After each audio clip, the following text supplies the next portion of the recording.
Bonjour peuple de Dieu, j'espère que vous allez bien. Moi je me porte très bien, comme un peu neuf. Je suis dans la joie de vous annoncer de nouveau que Dieu vous aime énormément, sans limite, et moi je vous aime tant. Dans toutes nos actions, plaçons Dieu au centre de nos vies. Maintenant, unissons-nous dans cette prière. Père, je t'implore de conquérir le cœur de mes bien-aimés à ta manière, comme tu l'as fait pour moi. Tu m'as révélé ta douceur, l'assurance d'un refuge sûr en toi, qui n'est qu'un fragment de ta bonté infinie. Saint-Esprit de Dieu, mon ami fidèle, inonde leur cœur, ouvre grand la porte à notre Père Céleste, dans le nom puissant de Jésus-Christ, notre héros. Amen. Dans l'empreinte de mes premiers pas aux côtés de notre Père, j'ai accueilli Jésus-Christ dans ma vie comme Sauveur et Seigneur dès l'âge de 12 ans. Ce choix découlait d'une confiance forgée par d'innombrables moments partagés, tels que des petites histoires entre père et fille. En l'an 2000, je posais mes valises en France, armée de la foi en Jésus-Christ, mon bouclier infaillible. Inspiré par les mots de Psaume 118, verset 8, il vaut mieux se réfugier auprès du Seigneur que de compter sur les hommes.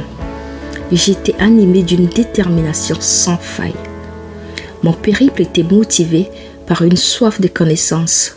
Titulaire d'un diplôme de programmeur en application informatique, obtenu dans mon pays natal. Je souhaitais explorer au-delà des horizons limités qui m'étaient offerts chez moi, aspirant à maîtriser l'informatique de gestion. Ce voyage en quête de savoir m'obligeait à laisser derrière moi mes 3 jeunes filles, un sacrifice déchirant pour une mère. Cette épreuve résonnait avec les paroles de 2 Corinthiens, chapitre 2, où il est dit « Je vous ai nourri de lait, non de nourriture solide, car vous n'étiez pas encore prêts à le recevoir. Même maintenant, vous n'êtes pas encore prêts. » Cette époque, je n'étais pas encore armée de l'épée de la parole, manquant d'expérience dans ma foi en Christ. Cependant, je possédais la ceinture de la foi, la patience du Christ, ainsi qu'un amour profond, capable de porter le monde. C'était là l'expression de la grâce merveilleuse avec laquelle Dieu m'a béni. Par la grâce divine, un chemin s'est rapidement ouvert à moi. C'était au cœur de l'année marquée par l'épidémie de la vache folle. La maladie m'avait frappé de plein fouet, me plongeant dans une fièvre ardente de 40 degrés, nécessitant une hospitalisation d'urgence. Pour combattre cette température brûlante, mon corps était enveloppé de glaçons, tandis que j'étais placé en isolement, le corps médical déconcerté par mon état. Malgré une série d'examens, tous négatifs, j'étais resté 1 mois à l'hôpital, affaibli, éloigné des miens, sans une véritable conscience de mon identité en Christ, qui pourtant habitait en moi. À cette époque, ma force résidait dans la louange. Certes, la prière était ma compagne, mais c'était dans la louange que je trouvais mon réel plaisir. Un jour, alitée et souffrante, ma langue se rétracta, m'étouffant. En moi, un cri silencieux s'élevait. Oui, un cri silencieux s'élevait en moi. Jésus, aide-moi. Frappant fréboulement sur l'alarme de mon lit, l'équipe médicale accourut, perplexe devant ma réaction soudaine. En réponse à mon appel, Jésus-Christ intervenait, me secourant. Alléluia, gloire à son saint nom. Peu après, encore sous le choc, mais éveillé, des chants accompagnés de tambours m'entouraient, évoquant un rituel étrange. Des petites créatures dansaient autour de moi.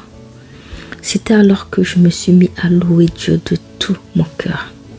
La vision s'effaça, plus revint. Mais ma louange ne faiblissait pas. Finalement, cette menace fut écartée à jamais. Mon père avait repoussé le malin. j'ai vu sa main puissante agir à travers ma louange. Quelques jours plus tard, face à l'absence de diagnostic clair pour mon état de santé, l'ordre des choses commença à se rétablir. Le corps médical me donne son feu vert pour rentrer chez moi. Et j'ai dû réapprendre à marcher, tel un enfant faisait ses premiers pas. Dans cette épreuve, le puissant guerrier de ma vie veillait au grain, triomphant des forces maléfiques. Mes chers, je vous encourage à ouvrir votre cœur à Christ avec la simplicité, la pureté et la foi d'un enfant. Souvenez-vous, quand un enfant appelle son père à l'aide, ce dernier accourt sans hésiter. Je vous invite à méditer sur ces versets de Psaume 9, verset 3. Je louerai l'Éternel de tout mon cœur, je rencontrerai toutes ses merveilles, je ferai de toi le sujet de ma joie et de mon allégresse. Je chanterai ton nom, Dieu très haut. Restez à l'écoute, car je suis impatiente de partager davantage sur mon périple spirituel avec mon Père, notre Père céleste. En attendant, je vous envoie une pluie de bisous et encore des bisous.